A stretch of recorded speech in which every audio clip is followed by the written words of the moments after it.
ఓం శ్రీ గురుభ్యో నమః. శ్రీమాత్రే నమః. శ్రీమాతరం శరణం శరణం ప్రపద్యే. యా దేవీ సర్వభూతేషు మాతృరూపేణ సంస్థిత. నమస్తస్యై నమస్తస్యై నమస్తస్యై నమో నమః. అందరికీ జగన్మాత యొక్క ఆశీర్వాదం సర్వకాల సర్వావస్థలయందు ప్రసరించాలని ఆ తల్లి యొక్క చరణ యుగలములను మనస్ఫూర్తిగా నేను కోరుకుంటున్నా. 2023 అనగా ఈ సంవత్సరము దీపావళిని జరుపుకొనుటకు అందరిలో కొన్ని సందేహాలున్నాయి. ఎప్పుడు జరుపుకోవాలి? అమావాస్య ఎప్పుడుంది? మేము మా ఇండ్లలో లక్ష్మీ పూజ ఎప్పుడు చేసుకోవాలనే సందేహం కొంతమందిలో ఉన్నది. శాస్త్ర సిద్ధాంతం ప్రకారంగా అందరికి అవగాహన లేకుంటది కాబట్టి ఉన్నవాళ్ళు తెలుసుకొని చేసుకుంటారు. అలాగే తెలిసిన వాళ్ళతో సంప్రదించి చేసుకుంటారు. కొంతమందికి ఎవరితో అంత పరిచయాలుండవు. అంటే సిద్ధాంతం పట్ల అవగాహన ఉన్న వాళ్ళకు పరిచయాలుండవు. ఎవరినన్నా అడిగినా కూడా తెలిసి తెలియని విషయాలు చెప్తారు కాబట్టి కొందరు ఒకలా చెప్తారు, ఇంకోరు ఇంకోలా చెప్తారు, ఇంకోరు ఇంకోలా చెప్తారు కాబట్టి కన్‌ఫ్యూజన్‌లో ఉన్నారు చాలామంది. అమ్మవారి ఆశీర్వాదంతో మా మీద ఉన్న నమ్మకాన్ని వ్యక్తపరుస్తూ ఫోన్ చేశారు. స్వామీజీ, మేము లక్ష్మీ పూజలు ఎప్పుడు చేసుకోవాలి? ఒకవేళ ఆదివారం చేసుకోవాలా? సోమవారం చేసుకోవాలా? లేదంటే శనివారం చేసుకోవాలా? ధనత్రయోదశి ఎప్పుడున్నది? నరక చతుర్దశి ఎప్పుడున్నది? అమావాస్య ఎప్పుడున్నదనే సందేహం చాలామందిలో ఉన్నది. ఫోన్లు చేశారు. కొంతమంది మెసేజ్ కూడా చేశారు. సోమవారం రోజు ఉదయం సూర్యోదయంతో అమావాస్య ఉన్నప్పటికీ మధ్యాహ్నం తర్వాత అమావాస్య వెళ్ళిపోతుంది. అయితే మీకు లక్ష్మీ పూజ కోసం ఆదివారం సాయంత్రమే శ్రేష్టమైంది. ఆదివారం సాయంత్రం లక్ష్మీ పూజను మీరు చేసుకోవచ్చు. అందులో ఏ సందేహం లేదు. ప్రతి ఒక్కరూ ఆచరించుకోవచ్చు. అయితే ధనత్రయోదశిని జరుపుకోవాల్సినటువంటి పద్ధతి ఏదైతే ఉన్నదో అది వీలైతే మీరు శుక్రవారం చేసుకోవచ్చు. శుక్రవారం రోజు ధనత్రయోదశి చేసుకోవచ్చు. శనివారం రోజు నరక చతుర్దశి చేసుకోవచ్చు. ఆదివారం రోజు లక్ష్మీ పూజ అమావాస్యతో కూడుకున్న లక్ష్మీ పూజను ఆదివారం చేసుకోవచ్చు. ఏమాత్రం సందేహం లేదు. కొంతమంది సద్భక్తులు లక్ష్మీ అమ్మవారిని ఎలా ప్రసన్నం చేసుకోవాలి? లక్ష్మీ పూజకు సంబంధించినటువంటి కొన్ని మార్మికమైన విషయాలను తెలియపరచండి అని చెప్పి కూడా కోరుకున్నారు. శాస్త్ర పరిజ్ఞానం ప్రకారంగా చాలా విధానాలుంటాయి. అనేక శాస్త్రాల్లో అనేకమైనటువంటి పద్ధతులు తెలిపి ఉన్నారు. ఋషుల యొక్క ప్రజ్ఞ, మన ఋషుల యొక్క గొప్పతనం ఏంటంటే భగవంతుని ఎన్ని రకాలుగా శోధించాలో, ఎన్ని రకాలుగా కనిపెట్టాలో, ఎన్ని విధములుగా భగవంతుని ప్రసన్నం చేసుకోవాలో అన్ని విధాలుగా చేసుకున్నారు. వారి స్థాయికి సంబంధించి, వారి తపోనిష్టకు సంబంధించి, వారి యొక్క ప్రజ్ఞాతత్వానికి సంబంధించి అన్ని విధాలుగా భగవంతుని ప్రసన్నతను వాళ్ళు సంపాదించారు. వాళ్ళు సంపాదించిన దాన్ని కోటి సార్లు వాళ్ళు తర్కం చేసుకొని, మళ్ళీ దాన్ని జనబాహుళ్యంలోకి ఎలా తీసుకురావాలో అని కోటి సార్లు వాళ్ళు ఆలోచన చేసుకొని, అనాలిసిస్ చేసుకొని మళ్ళీ జనబాహుళ్యంలోకి తీసుకొచ్చారు. సామాన్యులకు మొదలుకొని ధనవంతుల వరకు అందరికీ ఆమోదయోగ్యమైనటువంటి పద్ధతిలో అందరూ అవలంబించుకునే కోణంలోనే వాళ్ళు ప్రవేశపెట్టారు. దౌర్భాగ్యం ఏంటంటే ఈ మధ్యలో స్వలాభాపేక్ష ఎక్కువైపోయింది కాబట్టి చాలామంది సిద్ధాంతాన్ని వక్రీకరించి వాళ్ళకు అనుకూలంగా పూజలు మార్చారు. శాస్త్రాలను మార్చారు. పద్ధతులను మార్చారు. అంగు ఆర్భాటాలతో కూడుకున్న పూజలు ప్రవేశింపజేసినప్పటికీ జనాలు చాలామంది వాటికి భయపడి స్తోమత లేని వాళ్ళు, చేసుకోవడానికి వీలు లేని వాళ్ళు, అనేక రకాలుగా ఇబ్బందులను సృష్టించడం వలన చాలామంది ఈ మధ్యలో పూజలకు, సత్యానికి, భగవంతుని యొక్క సేవకు దూరమైన వాళ్ళు చాలామంది ఉన్నారు. మానవులు ఈజీనెస్‌కి ఎక్కువ అలవాటు పడిపోయినారు. ఏదైతే ఈజీగా వస్తదో, ఏదైతే తొందరగా వస్తదో దానికి ఎక్కువ అలవాటు పడిపోయి ఉన్నారు కాబట్టి ఈజీనెస్‌ని అలవాటుగా చేసుకొని వేరే మతాల వెంట వెళ్ళడం ప్రారంభించారు. సనాతన ధర్మాన్ని కన్నా మించిన ఈజీనెస్, సనాతన ధర్మం కన్నా సులభతరమైనది, సరళమైనది, శ్రేష్టమైంది ఈ జగతిలో వేరొకటి లేదు. అది తెలియక అభూత కల్పనలను చూసి చాలా వరకు ఉన్న సత్యాన్ని కనుమరుగు చేసుకొని, అబద్ధాన్ని చూసి భయపడి, అదే సత్యమని గ్రహించి కనీసమైన విలువలు లేని వాటి వెంట ప్రాకులాడుతున్నాడు ప్రస్తుత మానవుడు. అయితే లక్ష్మీ పూజను ఏ విధంగా మీరు ఇళ్లలో చేసుకోవాలో చెప్తాను. లక్ష్మీదేవికి సంధ్యా సమయం అంటే చాలా ఇష్టం. సాయంత్రం మోటుగా పెద్ద మనుషులనేవాళ్ళు. "దూళ్ళొచ్చేటప్పుడు లక్ష్మి వస్తుంది. దూళ్ళొచ్చే సమయం అంటే సంధ్యా సమయం." అనగా సాయంత్రం 6 మొదలుకొని 8 మధ్యలో ఉండే సమయాన్ని సంధ్యా సమయమని పరిగణింతురు. ఆ సమయంలో లక్ష్మి యొక్క పూజ చేసినా, అనుష్ఠానం చేసినా, జపతపాదులు చేసినా అధికమైనటువంటి ప్రీతి ఆ తల్లి చెందునని చెప్పేసి కొన్ని గుప్తతంత్రాలు చెబుతా ఉన్నాయి. సాయం సంధ్యా సమయంలో అమ్మవారిని పూజించడం, అనుష్ఠించడం చాలా శ్రేష్టము, చాలా మంచిది కూడా. మీకు త్వరిత సిద్ధిని ప్రసాదించుటకు యోగ్యమైనటువంటి సమయం. సాయం సంధ్యా సమయంలోనే అమ్మవారిని పూజించండి. శుక్రవారం రోజు పూజించండి. అలాగే శనివారం రోజు సాయంత్రం పూజించండి. ఆదివారం రోజు సాయంత్రం పూజించండి. ఈ 3 రోజులు లక్ష్మీ అమ్మవారికి సంబంధించినటువంటి పూజలు గాని, హోమాలు గాని, అర్చనలు గాని, జపతపాదులు కానీ, అనుష్ఠానాది చంద్రికలు గాని చేయవచ్చును. ఇంకొక ముఖ్యమైన విషయం ఏంటంటే, మహాలక్ష్మి యొక్క మూల మంత్రమును, మహాలక్ష్మి యొక్క బీజ మంత్రమును మీరు జపించి సిద్ధిని పొందాలనుకుంటే, శుక్రవారం, శనివారం, ఆదివారం అర్ధరాత్రి 12 నుండి 1 మధ్యలో మీరు జపం చేస్తే, మీకు చాలా అమోఘమైనటువంటి సిద్ధిని ఆ తల్లి ప్రసాదిస్తుంది. ఇంకొక ముఖ్యమైన విషయం ఏంటంటే, మంత్ర సాధన చేసిన తర్వాత దశాంశ తర్పణము, మార్జనము, హోమము కూడా చేయవలసి ఉంటుంది. కేవలం జపం ఒకటి చేసుకొని లేస్తా అంటే కుదరదు. జపమునకు ఉపక్రమించే కన్నా ముందు ఆచమనం చేసుకోవాలి. అర్ఘ్యము, ఆచమనము, పాద్యము అన్నీయు చేసుకొని దేవీ సంకల్పము చేసిన తర్వాత జపమును ఆరంభించాలి. జపము ముగిసిన తర్వాత మళ్ళీ పునరాచమనము, పునరర్ఘ్యము, పాద్యము అన్నీయు చేసుకున్న తర్వాత దశాంశ హోమం చేయాలి, తర్పణం చేయాలి, మార్జనం చేయాలి. ఇలా 3 రోజులు క్రమేపి చేసుకున్నట్లయితే అమ్మవారి యొక్క అపారమైన కరుణ, ఆ జగదంబ యొక్క ప్రీతిని మీరు పొందుట తథ్యము. ఇది కేవలం మంత్ర సాధన చేయాలనుకున్న వాళ్ళకు మాత్రమే నేను చెబుతున్నాను. అమ్మవారు ఈ 3 రోజుల్లో ఎర్రటి వస్త్రాలని ధరించు వారిని ఎక్కువ ఇష్టపడుతుంది.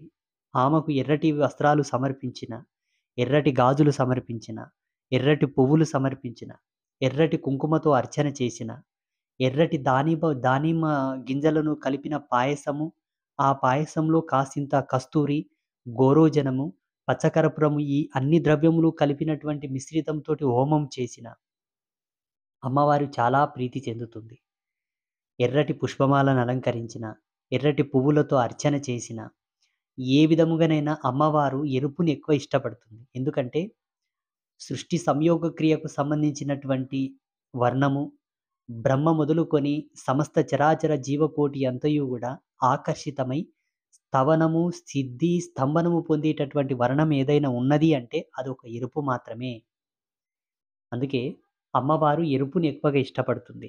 జగదంబ ఏది ఇష్టపడినా, ఏది కోరినా, అమ్మవారికి నివేదించే ఏ పదార్థములోనైనా అమ్మవారు అధిష్ఠించినటువంటి వాహనము సైతము కూడా అమ్మవారికి అలంకార ప్రాయుక్తమైనటువంటి ఆభరణాలతో మొదలుకొని అమ్మవారి వేళ్లకున్న మెట్టల వరకు, అమ్మవారి యొక్క కేశపాశములకు సమర్పించే తైలం మొదలుకొని అమ్మవారి సిగలో ధరించే పుష్పముల వరకు, అమ్మవారి యొక్క నుదుట ఉన్న తిలకాన్ని మొదలుకొని అన్నీ ఆ తల్లి యొక్క సమస్తము సంయుక్తం అన్నిటిలో కూడా బ్రహ్మార్థములుంటాయి, పరమార్థములుంటాయి. పరమోత్కృష్టమైన పరబ్రహ్మతత్వ సమానమైనటువంటి అర్థములు ఎన్నెన్నో నిబిడీకృతమై ఉంటాయి.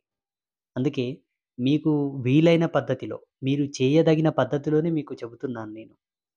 అమ్మవారికి కమలవాసిని అని నామం. కమలే కమలాలయే ప్రసీద ప్రసీద అని నామం ఉన్నది. అమ్మవారికి మంత్రం ఉన్నది. కమలం అంటే దాంట్లో ఉన్న అర్థాన్ని మనం గ్రహించాలి. అమ్మవారు కమలం మీద ఎందుకు కూర్చొని ఉన్నది? కమలవాసిని ఎందుకు ఉన్నది? మలం, కమలం. మలం అంటే మురికి. అంటకూడనిది, తాకకూడనిది, ముట్టకూడనిది, మనము తాకకూడనటువంటి ఏదైతే పదార్థం ఉంటుందో దాన్ని మలంతో వర్ణించారు. మలం అంటే అనేకమైన అర్థాలొస్తాయి. మనం అక్కడ గమనించవలసినటువంటి మూలమైన అర్థం ఏంటంటే, అమ్మవారు కమలం మీద కూర్చున్నది. మలమును విడిచిపెట్టి కమలం వలె మనం ఉండాలి. ఏ విధమైన మాలిన్యానికి గృహస్థు కట్టుబడి ఉండకూడదు. ఏ విధమైనటువంటి అశుభ్రతతో కూడుకున్న పనులు కానివ్వండి, అశుద్ధితో కూడుకున్న ఆహారము కానివ్వండి, అశుద్ధితో కూడుకున్న జీవన విధానాన్ని గాని తన సంసారంలోకి తను ప్రవేశింప చేయకూడదు అని దాని యొక్క పరమార్థం. అమ్మవారు అటువంటి వారి యొక్క ఇండ్లల్లో ఆసీనురాలై ఉంటుందనడానికి కమలం మీద ఋషి కూర్చోబెట్టాడు. అమ్మవారు కమలంలో కూర్చోవడానికి మూలార్థం అదే. మలం, కమలం. మాలిన్యంతో ఉండకూడదు. నిర్మాలిన్యంతో ఉండాలని దానికి సూచన. అందుకే ఆ తల్లిని కమలవాసిని అంటారు. మీరు కమలం యొక్క తీగని చూడండి. బురదలో నుంటే నీళ్ళలో నుంచే ఆ కమలం వికసించిన ఒక్క నీటి బిందువును కూడా అంటనట్టుగా, కనీసం ఒక ఇసుక రేణువును కూడా అంటనట్టుగా బురదలో నుండి కమలం బయటికి వికసిస్తది. గృహస్థు కూడా సంసార ధర్మాన్ని పోషించుటకు సమాజంలో ఎన్ని కార్యక్రమాలు చేసినా, ఎన్ని వృత్తి నైపుణ్యాలను అవలంబించినా కూడా ఏ విధమైన అధర్మపరమైన, మాలిన్యమైనటువంటి, మురికితో కూడుకున్నటువంటి పనులు, మాటలు, క్రియాశీలత, దీక్ష, దక్షతలో కూడా ఏ విధమైన మాలిన్యంతో కూడా కూడి ఉండకూడదు. అటువంటి వారినే నేను వరిస్తాను. వారి యందు అధిష్టాత్రినై కూర్చొని ఉంటాను అని చెప్పడానికే అమ్మవారు కమలంలో కూర్చొని మనకు దర్శనమిస్తుంది. అమ్మవారి పక్కలున్నటువంటి తెల్ల ఏనుగులుంటాయి 2. అవి 2 జ్ఞానానికి ప్రతీక. అమోఘమైన జ్ఞానమును, అనంతమైనటువంటి ప్రజ్ఞాశీలతలను నేను ఆకర్షిస్తాను. అటువంటి వాలినే నేను ఎక్కువ వరిస్తాను అని చెప్పడానికి తెల్లటి ఏనుగులను ఆమె పక్కన నిల్చోబెట్టి, అమృతధారలు ఆమె యందు కురిపింపజేసేటటువంటి ప్రక్రియను ఋషి మనకు చూయిస్తున్నాడు. ఎవరైతే పరిపూర్ణమైన ప్రజ్ఞా పాటవాలు కలిగి ఉంటారో, శుద్ధ చైతన్య సంభూతమైనటువంటి జ్ఞానంతో విరాజిల్లుతారో, అనగా సంసారము యందు అనురక్తి కలిగినటువంటి జ్ఞానమే శుద్ధ చైతన్య జ్ఞానం. సన్యాస జ్ఞానం కాదు. వైరాగ్య చింతనతో కూడుకున్న జ్ఞానం వల్ల లక్ష్మికి ఏం పనిలేదు. సంసారమునందు అనురక్తి కలిగి ధర్మ పరివర్తనంతో కూడుకున్నటువంటి జీవనాన్ని ఎవరు జీవిస్తూ జ్ఞానవంతంగా జీవిస్తారో వారిని సదా అమృతధారలతో కురిపించినట్లు అనుగ్రహిస్తాననడానికి సూచన ఆ ఏనుగుల తొండంతో కురిపించేటటువంటి అమృతధార. ఇవన్నీ కూడా మనం గమనించాలి. రెండవది, అమ్మవారికి 2 చేతుల్లో 2 కమలం పువ్వులు పట్టించి ఉంటారు. కుడి చేతిలో ఉన్నటువంటి కమలం పువ్వు పుట్టింటి ధర్మాన్ని సూచిస్తుంది యజమానికి. అనగా తన ఇంటి ధర్మాన్ని. మహిళకైతే తన పుట్టింటి ధర్మాన్ని, యజమానికైతే తన ధర్మాన్ని సూచిస్తుంది. ఎడమ చేతిలో ఉన్న కమలం పురుషుడికి అత్తింటి ధర్మాన్ని సూచించినదై ఉంటుంది. స్త్రీకేమో తను ఏ ఇంట్లో అయితే గృహిణిగా వచ్చి ఉంటుందో ఆ ఇంటి అత్తింటి ధర్మాన్ని సూచించే సూచన. అభయవరదాలుంటాయి. అవి సృష్టి విజ్ఞానాన్ని, సృష్టి క్రమణమును, సమస్త దేవతలను నేను అభయంతో అనుగ్రహించేదనని చెప్పడానికి అభయం. వరదమొచ్చేసి సమస్త చరాచర జీవకోటికంతయు కూడా లక్ష్మీ కళలను, ఐశ్వర్య సిద్ధిని ప్రసాదించుటకు నేను నాంది, పెన్నిది అని చెప్పుటకు వరదముంటుంది. అమ్మవారి యొక్క అవతార పరమార్థంలో ఇంకా చాలా అర్థాలున్నాయి. జగదంబ యొక్క అనగా లక్ష్మీ మహాదేవి యొక్క మెడలో ఉన్నటువంటి మాలకు కూడా ఒక పేరున్నది. ఆ మాలను సాక్షాత్తు ఆ శ్రీమన్నారాయణుడే ప్రసాదించాడు అమ్మవారికి. ఎందుకోసం? ఓ సతీ, నీ యొక్క గొప్పతనానికి, నీ మహిమకు, నీ మహిమాన్వితమునకు, నీ అవతార పరమార్థమునకు, నీ సత్యశీలతకు, నీ యొక్క అమోఘమైనటువంటి దివ్య తేజస్సుకు, నీ అందముకు, అభినయనమునకు నేను పరవశించి నాలో ఆంతరంగిక ఉన్న ఈ దివ్యశక్తిని నీకు పుష్పమాలగా ప్రసాదిస్తున్నానని చెప్పి అమ్మవారి మెడలో ఆ మాల వేస్తాడు.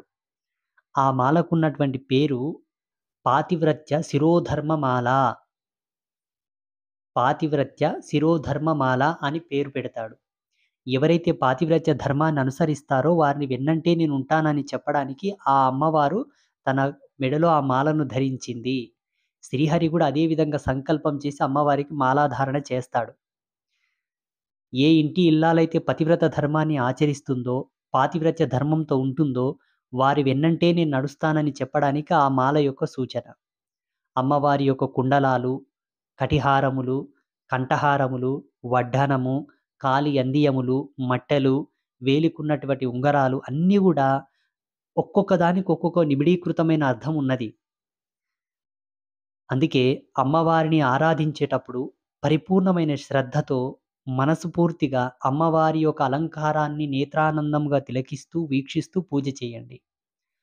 అలాగే అమ్మవారికి సత్యం మాట్లాడే వాళ్ళంటే ఎక్కువ ఇష్టం. అబద్ధం మాట్లాడే వాళ్ళలో జ్యేష్ఠాదేవి ఉంటుంది. సత్యం మాట్లాడే లోపల సలక్ష్మి ఉంటుంది. అమ్మవారికి వీరులంటే చాలా ఇష్టం. ధీరులిష్టం. బలవంతులిష్టం. శౌర్యవంతులిష్టం. వీర్యవంతులు కూడా ఇష్టం. వీర్యవంతులనే మాటకు మీరు అర్థం చేసుకోనగలిగితే నేను కృతజ్ఞుడను. అమ్మవారు వీర్యవంతులను ఎక్కువ ఇష్టపడుతుంది. అసందర్భ ప్రలాభాలతో తన ధర్మాన్ని తను మరిచి మాట్లాడినా, తనదైన బ్రహ్మ తేజస్సును, తనదైన పురుష శక్తిని అనవసరంగా వాళ్ళు వేస్ట్ చేసుకున్న అమ్మవారు ఆగ్రహిస్తుంది. మీ నుండి ధనక్షయం అవ్వడం తథ్యము. ఇంకొకటి, ఇంతకుముందు స్త్రీ యొక్క పాతివ్రత్య ధర్మాన్ని అనుసరించి లక్ష్మి ఉంటుందని నేను చెప్పాను. స్త్రీకు ఎంత పాతివ్రత్య ధర్మం ఉందో అంతకు 100 రెట్లు పురుషుడికి కూడా పాతివ్రత్య ధర్మం ఉంటుంది. అంటే స్త్రీకి పాతివ్రత్య ధర్మం ఉన్నట్లే పురుషుడికి కూడా పత్నీవ్రత ధర్మం ఉంటుంది. స్త్రీకి ఏ విధంగా పతివ్రత ధర్మం ఉంటుందో పురుషుడికి స్త్రీ కన్నా 100 రెట్లు పత్నీవ్రత ధర్మం ఉంటుంది. ఇది ప్రతి ఒక్కరు గ్రహించాలి. చాలామంది పురుషుల్లో ఉన్నటువంటి ఒక ఆలోచన ఏంటంటే మహిళామూర్తులు గర్భవతులైన తర్వాత కొన్ని నెలల వరకు ఆమెతో సుఖంగా వాళ్ళు కాపురం చేస్తారు. సంసార సహవాసం చేస్తారు. తర్వాతకి ఆమె ప్రసవించడానికి కొన్ని రోజుల ముందు వారికి సుఖం ఉండదని చెప్పేసి పక్కదారి పడుతూ ఉంటారు. ఆమె ప్రసవించిన తర్వాత బాలింత యోగంలో ఆమె బాలింతతనంలో ఉండడం వలన వారి కోరికలు నిలబెట్టుకోలేక కంట్రోల్ లేక పక్కదారిన పడుతుంటారు. కానీ అది ఎంతవరకు ధర్మం కాదు. దయచేసి వినండి. స్త్రీకి బాలింతతనం ఉన్నట్లనే పురుషుడు కూడా బాలింతతనం ఉంటది. నీ ఇతనము నీ బిడ్డ ఆ గర్భంలో ఉన్నాడంటే ఆ గర్భం మోసేటటువంటి ప్రతి ధర్మం నీకు కూడా ఆపాదం అవుతుంది. అలాగే స్త్రీ గర్భధారణను పొంది నవమాసాలు గర్భం మోసినట్లే పురుషుడు కూడా వీర్య ధర్మం మోయాలి. అప్పుడే పుట్టిన బిడ్డ సమస్త జీవకళలతో, యశో చంద్రికలతో, ఐశ్వర్య కళలతో, ఆయురారోగ్యములతో శక్తివంతుడై, ధైర్యవంతుడై, వీర్యవంతుడై, శౌర్యవంతుడై విరాజిల్లుతాడు. ఇది బ్రహ్మచర్య దీక్షలో ఉన్నటువంటి మార్మికమైన అర్థము. ఇటువంటి వాళ్ళను లక్ష్మి అనుగ్రహిస్తుంది. అంతేగాని దీపావళికి నేను లక్ష్మీ పూజలు చేశాను, 1000 దీపాలు వెలిగించాను, 1,00,000 దీపాలు వెలిగించాను, ఇంకా రకరకాలుగా నెయ్యితో దీపాలు వెలిగించాను, ఈ పూజ చేశాను, ఆ పూజ చేశాను, లక్ష్మీ యజ్ఞం చేశాను, 1,00,000 కమలం పువ్వులతో హోమం చేశాను, కుబేర యజ్ఞం చేశాను, లక్ష్మీ యజ్ఞం చేశాను, అష్టలక్ష్మి యజ్ఞం చేశానని అహంకారం పలికితే గోర్లతో గోకుకుంటే దూలపోతుంది తప్ప వెంట్రుకలతో గోకుకుంటే దురద పోదు. అదంతా మీ అహంకార ప్రదర్శన అవుతుంది తప్ప అమ్మవారు మిమ్మల్ని అనుగ్రహించదు. తస్మాత్ జాగ్రత్త. పురుషుడి యొక్క వీర్య ధర్మాన్ని అనుసరించే లక్ష్మి వారిని అనుసరిస్తుంది. దాని ప్రతి యజమాని గుర్తించాలి. స్త్రీ యొక్క శీల ధర్మాన్ని అనుసరించి, శీలతత్వాన్ని అనుసరించి, పతివ్రత ధర్మాన్ని అనుసరించే ఆ ఇంటికి లక్ష్మి యోగం ఉంటుంది. లేదండి అవేవి పాటించని వాళ్ళని కూడా లక్ష్మి వరిస్తుంది గదా! చాలామంది సినీ నటులు, ఇంకా పెద్ద పెద్ద పారిశ్రామిక రంగాల్లో పనిచేసేవాళ్ళు, పెద్ద పెద్ద ఉద్యోగాలు చేసేవాళ్ళు, చాలామంది ఈ ధర్మాలు పాటించరు కదండీ! మరి వాళ్ళెట్లా సంపన్నులయ్యారు? వాళ్ళతో డబ్బు ఎలా ఉందని మీరు అనుకోవచ్చు. సంపదలు వేరు, డబ్బు వేరు. నేను పచ్చ నోట్ల గురించి మాట్లాడటం లేదు. ఒక యంత్రం ప్రింట్ చేసే నోట్లకు మేము ధర్మంలో విలువనియ్యము. ధర్మంలో చెప్పినటువంటి సంపద్గుణాలు వేరు. ఐశ్వర్య కళలు వేరు. మీరు ప్రింట్ చేసుకునే నోట్లకు మేమెప్పుడు ప్రమాణాలు చూపము. ఒక యంత్రం ముద్రించినటువంటి కాగితపు నోట్లకు మేము ప్రమాణాలు చెప్పము. ఎన్ని కట్టలన ఉండనివ్వండి, ఎన్ని బీరువాల్లో ఎంత బ్యాంక్ బ్యాలెన్స్ అని ఉండనివ్వండి, వారి యొక్క గుణకర్మ విభాగాన్ని అనుసరించి అది వచ్చిందని మేము చెప్పటం లేదు.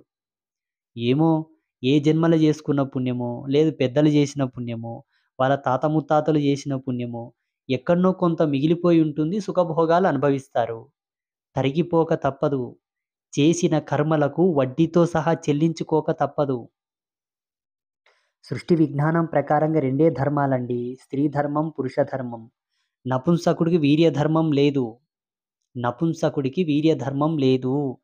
పరిపూర్ణమైన స్త్రీతత్వ గుణాలతో విరాజిల్లుతున్నటువంటి స్త్రీకి, పరిపూర్ణమైనటువంటి పురుష ధర్మ కళలతో ఉన్నటువంటి పురుషుడికి మాత్రమే స్త్రీ ధర్మం, పురుష ధర్మాన్ని అనుసరించి మాతృధర్మాన్ని తాను దుర్వినియోగపరుచుకున్నా, తండ్రి ధర్మాన్ని తాను దుర్వినియోగపరుచుకున్నా లక్ష్మి అనుగ్రహించదు.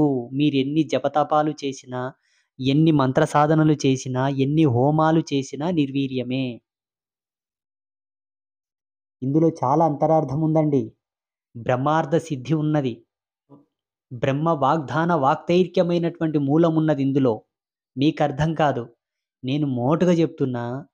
ఎప్పుడైతే స్త్రీ తను గర్భధారణను పొంది సంతానవతి అవ్వుటకు ఉందో, తాను బిడ్డను కని, బిడ్డను పెంచి పెద్ద చేసిన తర్వాత, మళ్ళీ తనకు తానుగా పురుషుని రతి కోసం పిలిచే వరకు, ఏ తండ్రైతే తన భార్య కొరకు వీర్యధర్మాన్ని పాటిస్తాడో, ఆ పురుషుడు వెన్నంటే లక్ష్మి ఉంటుంది. అట్టి పురుషుడిని ఆ లక్ష్మి ఎన్నటికి వీడిపోదు. ఎవరైతే వీర్యధర్మాన్ని పాటిస్తారో, ఆ పురుషునికి 108 లక్ష్మి కళలుంటాయి. అష్టలక్ష్ములు కాదు, 108 లక్ష్మి కళలు ఆ పురుషుడి వెంట ఉంటాయి. దేహి అనే పరిస్థితి రాదు. ఉదాహరణకి ఒక 5,000 నెలకు సంపాదించాడనుకోండి. సడన్‌గా చేసిన పాపాలకు ఏదో ఒక రోగం వచ్చి హాస్పిటల్‌కెళ్తాం. ఈ మధ్యలో హాస్పిటల్‌కెళ్ళాలంటే 5,000తో పని అవ్వదు. మాక్సిమం 50,000కు పైన ఉంటే తప్ప దవాఖానకు పోయి తిరిగి రాము. మరీ మూడితే లక్షలే.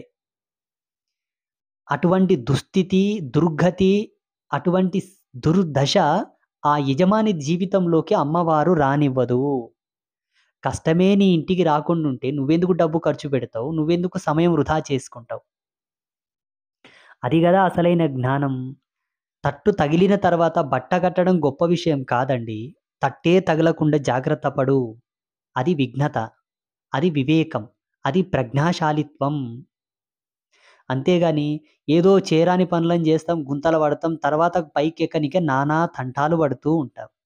ఎక్కుతామో, ఎక్కమో, డాక్టర్స్ ఇచ్చే ట్రీట్మెంట్ మన మీద పని చేస్తుందో, చెయ్యదో, ఆ పూటకు ఆ గోళీలు ప్రభావం చూపుతావో, చూపవో, మాలాంటి సన్యాసులు చేసిన సంకల్పం ఫలిస్తుందో, ఫలించదో, మీ పేరిట చేసే యాగఫలము, హోమఫలం మీకు అందుతుందో, అందదో గ్యారంటీ లేదు కదా!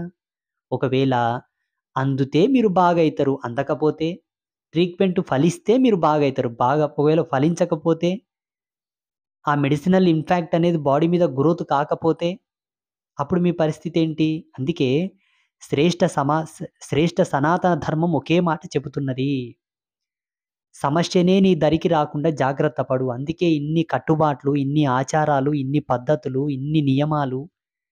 ఒక పెద్దాయన అన్నాడు ఆ మధ్యలో, "ఏంటండి మీరు సనాతన ధర్మం గొప్పది, మా ధర్మం గొప్పది ఇట్లా అట్లా అంటున్నారు గదా! అడుగడుగున ఆంక్ష, అడుగడుగున కట్టుబాటు, అడుగడుగున నియమం, అడుగడుగున పద్ధతి ఎవరు పాటిస్తారండి?" అంటున్నాడాయన. అవన్నీ పిచ్చెక్కి పెట్టలేదు. ఇప్పుడు అడుగడుగున సిగ్నల్స్ ఎందుకేస్తారు రోడ్డు మీద? అడుగడుగున ట్రాఫిక్ రూల్స్ ఎందుకు పెట్టారు? జీబ్రా క్రాసింగ్ పెట్టారు. అడుగడుగున సిగ్నల్స్ ఒక 10 ఓ 2 మీటర్లు పోయేటాళ్ళకి సిగ్నల్ పడతది. ఒక 3 మీటర్లు పోయేటాళ్ళకి సిగ్నల్ పడతది. ఒక 5 మీటర్లు పోయేటాళ్ళకి సిగ్నల్ పడతది. ఎందుకోసం పడతది? పెరుగుతున్న వాహనాలను నియంత్రించడానికి, క్రమబద్ధీకరించడానికి ఒక రోడ్డు రవాణా సంస్థ ఏ విధంగా నియమాలు పెట్టిందో, సంసార ధర్మాన్ని ఏగి ఎరమంటగలిసినటువంటి పెద్దలు, ఋషులు అమోఘమైనటువంటి జ్ఞాన సంపన్నులు వాళ్ళు. త్రికాల ద్రష్టలు. వర్తమానాన్ని చూసి వాళ్ళు శాస్త్రాలు రాయలేదండి. గడిచిన భూతకాలమును 1,00,00,000 సార్లు క్రోడీకరించారు. క్రోడీకరించిన దాన్ని వర్తమానంతో 1,00,00,000 సార్లు క్రోడీకరించారు. వర్తమానంలో క్రోడీకరించిన దాన్ని భవిష్యత్తుకు తార్కాణం చేసి శాస్త్రలిఖితం చేశారే తప్ప, వర్తమానంలో ఉన్న జీవితాలను అందులో ఏదో పిచ్చి పిచ్చిగా రాసినటువంటి శాస్త్రాలు, ధర్మశాస్త్రాలు కావు. వ్యక్తిగతంగా లిఖించింది గూడా ధర్మశాస్త్రం కాదు. ఒకరి జీవితాన్ని అనుభవించి, ఒకరి జీవిత ప్రమాణంగా రాసింది గూడా ధర్మశాస్త్రం కాదు. 1,00,00,000 మంది మీద రిసర్చ్ చేసిన తర్వాతనే శాస్త్రలిఖితం అయింది. ఇది గూడా గుర్తుంచుకోండి.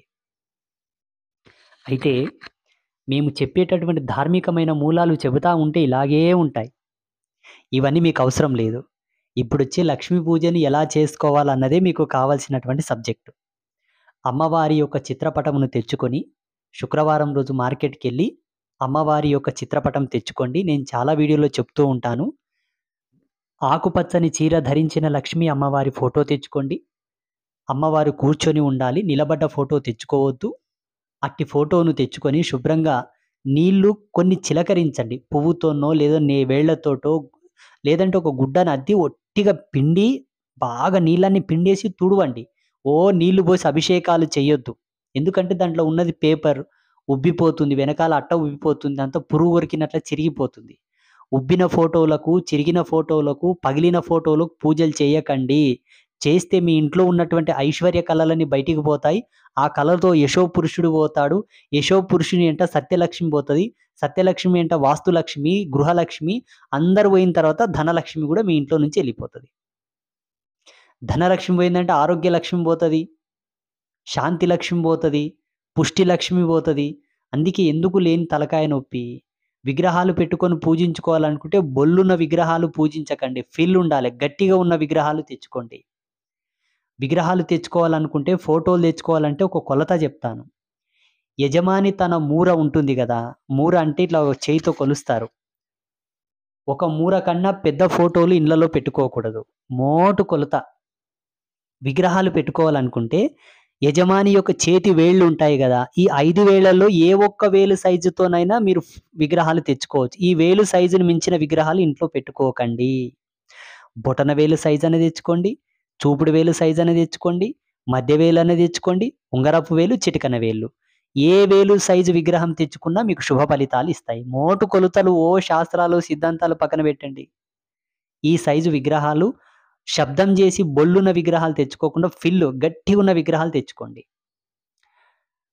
అలాగే ఒక ఫీట్ అనగా ఒక మూర సైజు మీ చేతి మూర ఎంత ఉందో అంత సైజు ఫోటోలు పెట్టుకోండి. ఆకుపచ్చ చీర ధరించిన లక్ష్మీ అమ్మవారి ఫోటో తెచ్చుకొని చక్కగా నీళ్లు చిలకరించి తుడిచి గంధం కుంకుమ బొట్లు పెట్టి ఎర్రటి పూలమాల లేదా మల్లె పూలమాల, మల్లె, మందారు, పారిజాతం ఇవి కల్పవృక్షాలతో సమానం ఈ కలియుగానికి.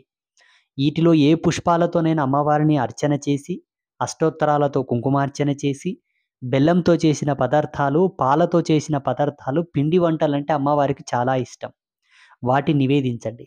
ఎర్రటి దానిమ్మ గింజలు పాయసం, బెల్లం వేసి పాయసం చేసి, పాయసంలో దానిమ్మ గింజలు కలిపి, అందులో కాసింత కస్తూరి, గోరోజనము, కుంకుమ పువ్వు, పచ్చకర్పూరం వేసి ఈ మిశ్రమంతో అమ్మవారి యొక్క నామాన్ని 108 సార్లు స్మరించుకొని ఆ నామంతో గనక హోమం చేసినట్లయితే మీకు శీఘ్రమే లక్ష్మీ ప్రసన్నత చేకూరుతుంది.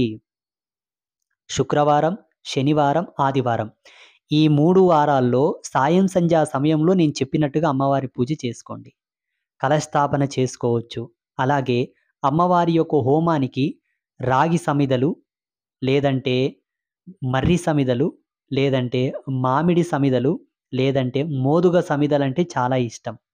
ఇవేవి కాకున్నా శ్రేష్టంగా అమ్మవారు ప్రసన్నం చెందగలిగేటి గంధపు చెక్కలు. మీకు చేతనైతే గంధపు చెక్కలు తెచ్చి దాని మీద కూడా హోమం చేసుకోవచ్చు.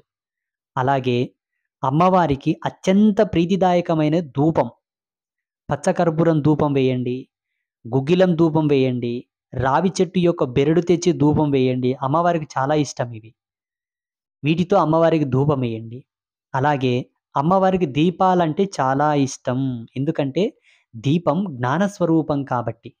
అమ్మవారికి జ్ఞానవంతులన్నా, జ్ఞానంగా జీవించే వాళ్ళన్నా, తర్కంగా జీవించే వాళ్ళన్నా, క్లారిటీగా జీవించే వాళ్ళు, క్లియర్గా జీవించే వాళ్ళు, శుద్ధిగా జీవించే వాళ్ళంటే అమ్మవారికి చాలా ఇష్టం.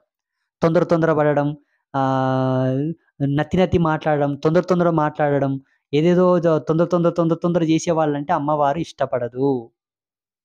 మౌనులను, జ్ఞానులను, మితభాషులను, సున్నిత మనస్కులను అమ్మవారు తొందరగా పట్టుకుంటది.